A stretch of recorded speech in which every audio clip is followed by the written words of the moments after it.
이병기 목사입니다. 지금부터 성주 산정교회 7월 네 번째 주일 온라인 예배 말씀 부분만 편집해서 방송하도록 하겠습니다.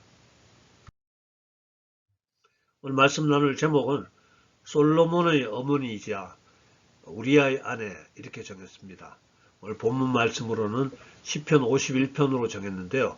시편 51편은 모두 19절로 만들어졌지만 줄여서 두 구절만 읽도록 하겠습니다. 1절 하나님이여 주의 인자를 따라 내게 은혜를 베푸시며 주의 많은 긍휼을 따라 내 죄악을 지워주소서. 11절 나를 주 앞에서 쫓아내지 마시며 주의 성령을 내게서 거두지 마소서. 다윗이 엄청난 죄를 지은 다음 회개하는 기도문입니다. 오늘 이야기의 주인공 솔로몬의 어머니 밧세바는 원래 다윗의 신하 장군 우리아라는 사람의 부인이었습니다. 이스라엘 왕이었던 다윗은 어느 날 왕궁에서 마을을 내려다보다가 목욕하는 한 여인을 보게 되고 데려와서 동침합니다. 그 여인의 남편은 전쟁터에 나가서 적군과 싸우고 있는 우리아라는 장군이었고요.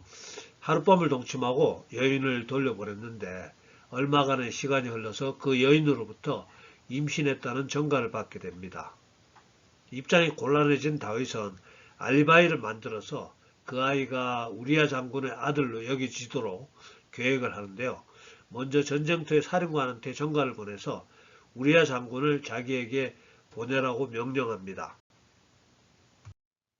다윗은 전쟁터에서 영문도 모르고 왕궁으로 불려온 장군에게 위로와 칭찬을 하고 며칠간 장군의 집에서 휴가를 보내라고 명령을 합니다. 그랬더니 의리와 충성심이 너무 충만한 우리아는 집에 가지 않고 왕궁 숙직실에서 잠을 잡니다. 당황한 다윗 왕이 불러서 집에 가서 밤을 지내지 않은 이유를 물어봅니다.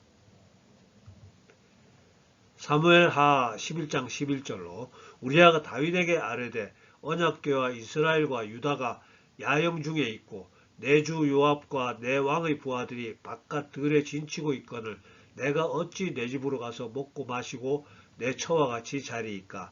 내가 이 일을 행하지 아니하기로 왕의 살아계심과 왕의 혼의 살아계심을 두고 맹세하나이다 하니라. 즉 전우들이 목숨을 걸고 싸우는데 어찌 나만 집에 가서 편안하게 쉴 수 있겠습니까? 이렇게 반문하고 있는 겁니다. 곤란해진 다윗은 또 다른 음모를 꾸미는데요. 이번에는 전쟁터로 되돌아가는 우리아 장군의 손에 다윗 왕의 편지를 들려서 전쟁터의 사령관에게 보냅니다. 편지에는 우리아를 최일선으로 보내서 적과 싸우게 하고 우리아에게는 알리지 말고 모두 퇴각하라고 기록 쓰여 있었습니다.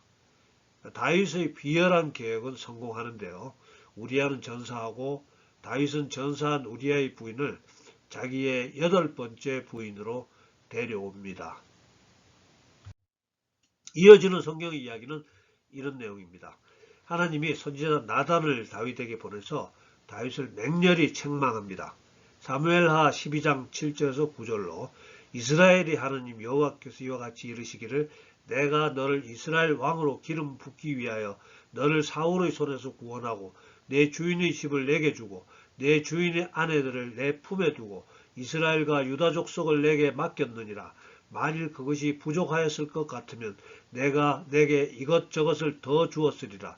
그러한데 어찌하여 내가 여호와의 말씀을 업신여기고 나 보기에 악을 행하였느냐.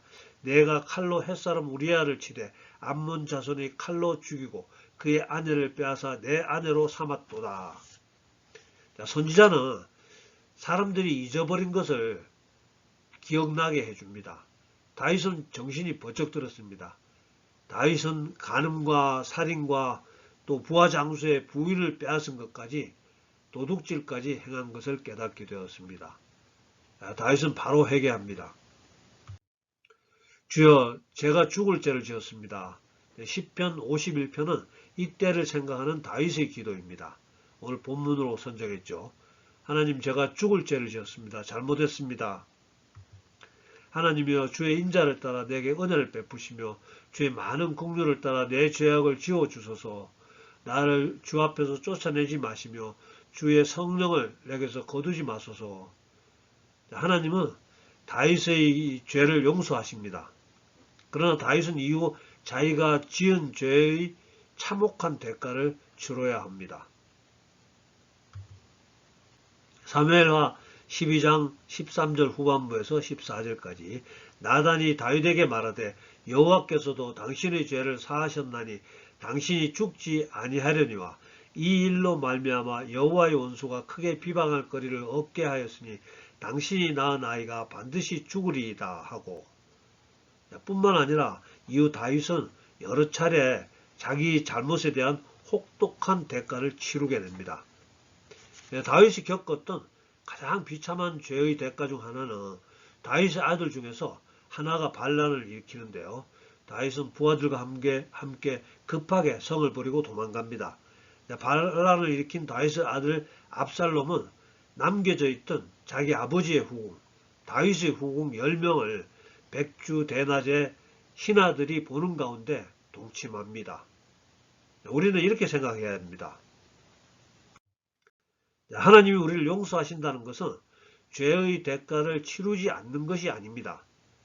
우리는 예수님이 겪으신 십자가 보혈의 대가로 인해서 죄사함은 받았지만 그 죄사함은 우리가 계속해서 하나님의 자녀로 남아 있을 수 있다는 죄사함입니다.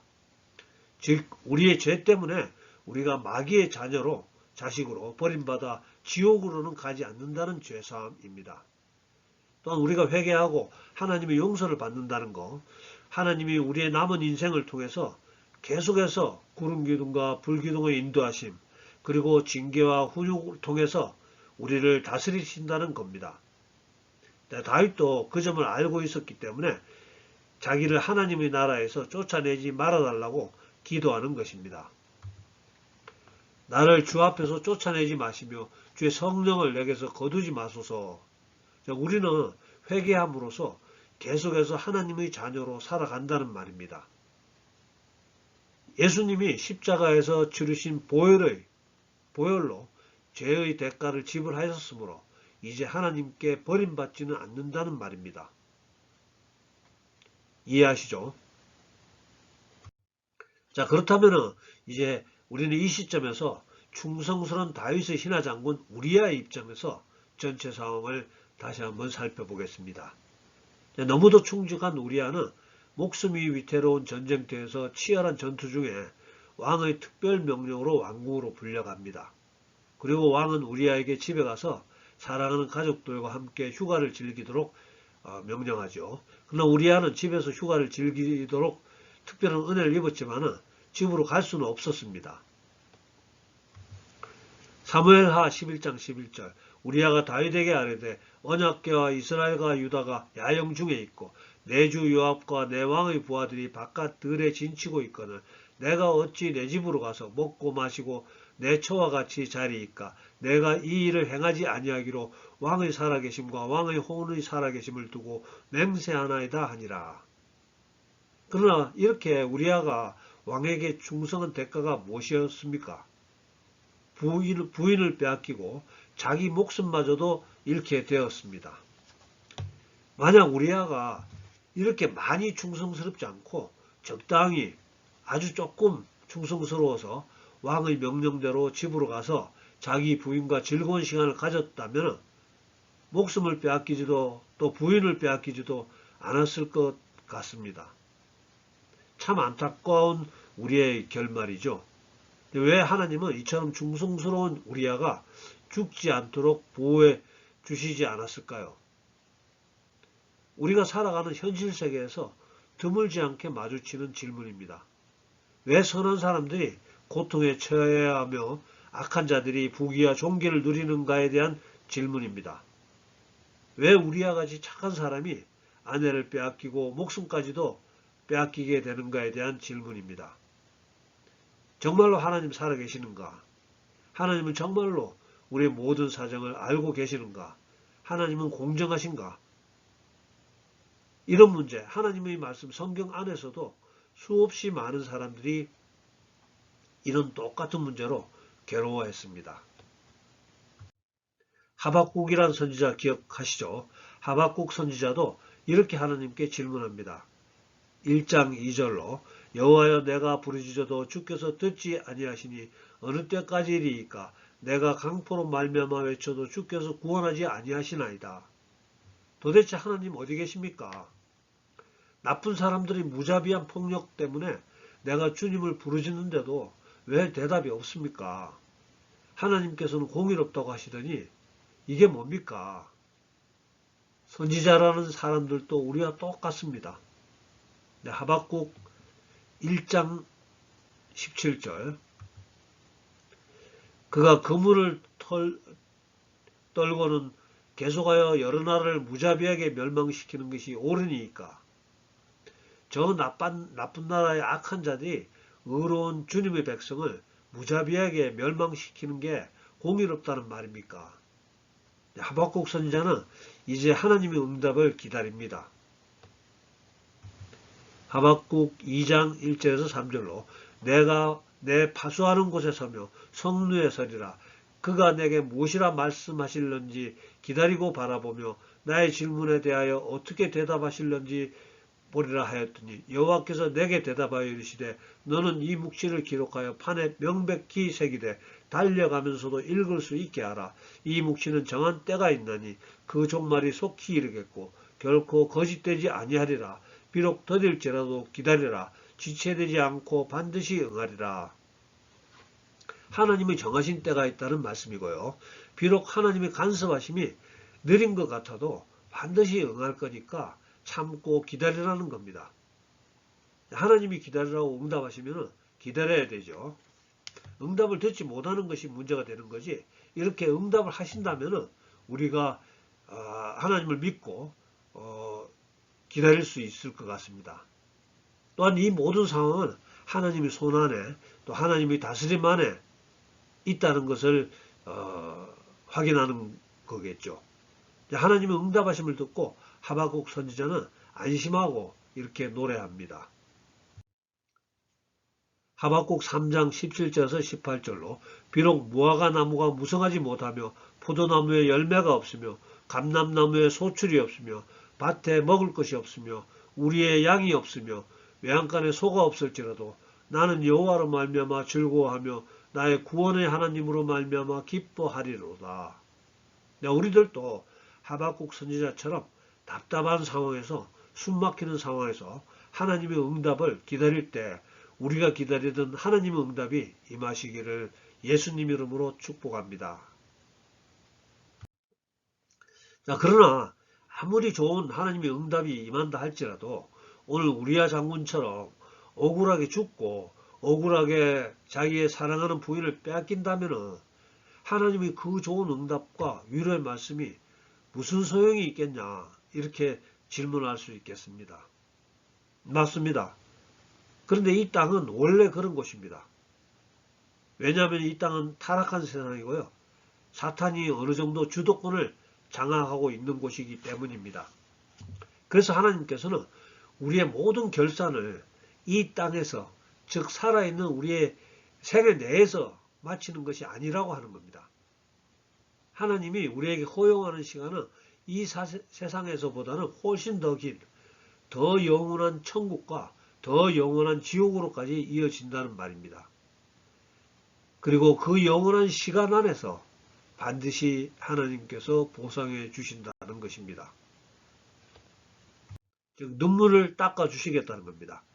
계시록 21장 3절에서 4절로 내가 들으니 보좌에서 큰 음성이 나서 이르되 보라 하나님의 장막이 사람들과 함께 있으며 하나님이 그들과 함께 계시르니 그들은 하나님의 백성이 되고 하나님은 친히 그들과 함께 계셔서 모든 눈물을 그 눈에서 닦아주시니 다시는 사망이 없고 애통하는 것이나 곡하는 것이나 아픈 것이 다시 있지 아니하리니 처음 것들이 다 지나갔음이러라.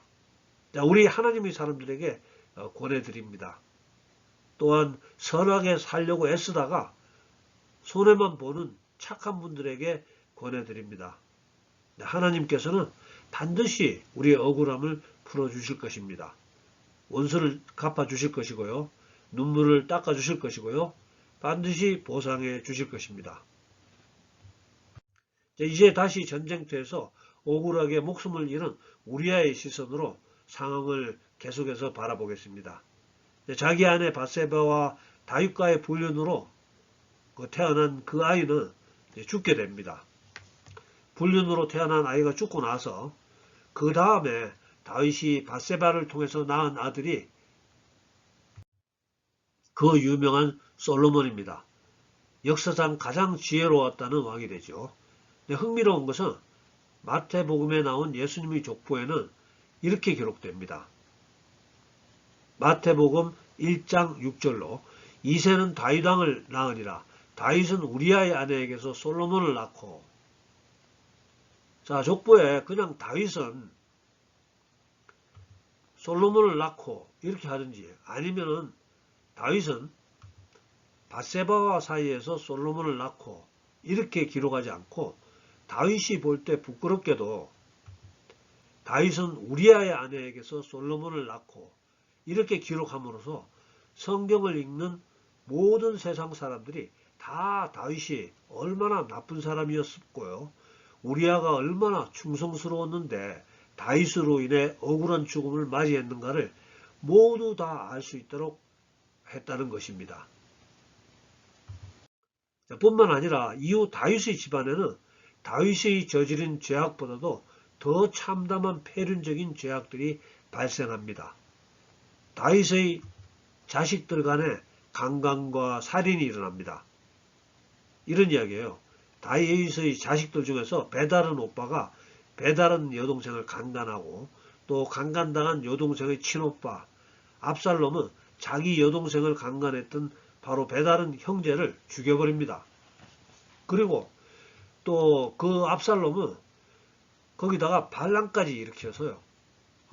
반란을 일으켜서 아버지 다윗을 왕궁에서 도망가게 하고, 남아있던 아버지의 후궁, 다윗의 후궁들을 백주 대낮에 신하들이 보는 데서 동침합니다.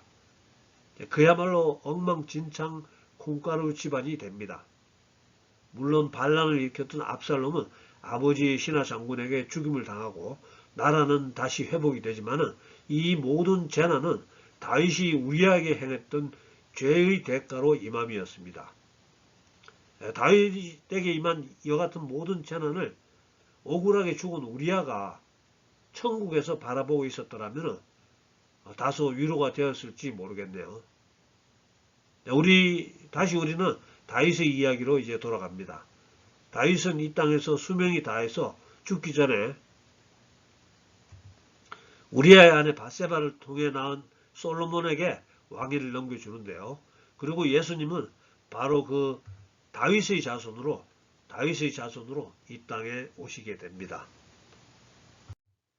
자, 그리고 성경에는, 즉 하나님은 자기가 기록한 하나님 말씀으로 하나님의 마음에 맞는 사람으로 다윗을 지목합니다. 하나님이 자기의 명령에 불순종한 사울을 왕에서 쫓아내시고, 사도행전 13장 22절로 사울을 패하시고 다윗을 왕으로 세우시고 증언하여 이르시되, 내가 이새의 아들 다윗을 만나니 내 마음에 맞는 사람이라 내 뜻을 다 이루리라 하시더니. 이렇게 하나님께서는 다윗을 좋게 평가를 해 주셨습니다. 저는 하나님께서 이런 다윗과 바세바의 이야기를 통해서 세상에 어떤 악한 인간도 하나님께 쓰임받을 수 있다는 가능성을 보여주시고 있다고 믿습니다. 만약에 우리가 우리나라에서 영웅으로 존경받고 있는 이순신이나 세종대왕을 바라본다면 우리는 그분들처럼 도저히 따라갈 수가 없다고 포기해야 합니다. 왜냐하면 대부분의 우리들은 별로 그분들만큼 훌륭하지 않기 때문이죠. 그러나 자기의 신하 장군 우리아의 아내와 간음하고, 또 간음한 여인의 남편 우리아를 죽이고, 또 그 아내를 빼앗아 자기 것으로 만들었던 다윗이 하나님 마음에 합한 자라고 칭찬을 받을 수 있었다면 우리 모두에게는 가능성이 충분히 있다는 말입니다. 저 같은 사람도 하나님께 당당히 인정받을 수 있고요. 또 여러분 중에 그 어떤 사람도 하나님께 인정받을 수 있습니다.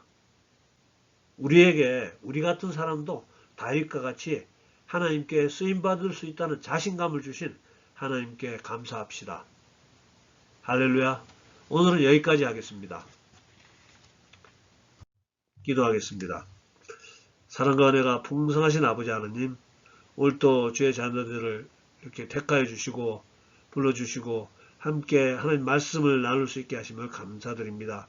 오늘 특별히 솔로몬의 어머니이자 우리아의 아내 바세바 이야기를 나눌 수 있게 하심을 감사합니다. 지금까지는 다윗이 훌륭하기만 한 인물인 줄 알았다면 오늘 말씀을 통해서 다윗은 우리보다 더 나쁜 행동을 행했던 것을 알게 되었습니다. 또 하나님께서는 이런 인물을 택하사 하나님 마음에 합당한 자로 여겨주시고 또 사용해 주시고 축복해 주심을 깨닫게 되었습니다. 여기 매주 하나님을 사모하며 하나님께 칭찬받기를 기대하는 주의 자녀들 기억하여 주셔서 우리도 다윗처럼 하나님 마음에 합당한 길로 인도해 주시옵시고 하나님 나라를 위해서 귀하게 쓰임받을 수 있도록 축복하여 주시옵소서. 지금은 우리 구주 예수님의 은혜와 아버지 하나님의 극진하신 사랑과 성령님의 감동, 감화, 교통하심이 오늘 예배에 참석한 우리 모두에게 또 우리들의 가정과 일터와 섬기는 교회 위에 지금부터 영원토록 함께하여 주시옵기를 간절히 축원하옵나이다. 아멘. 예, 감사합니다. 할렐루야. 예, 다음 주에 뵙겠습니다.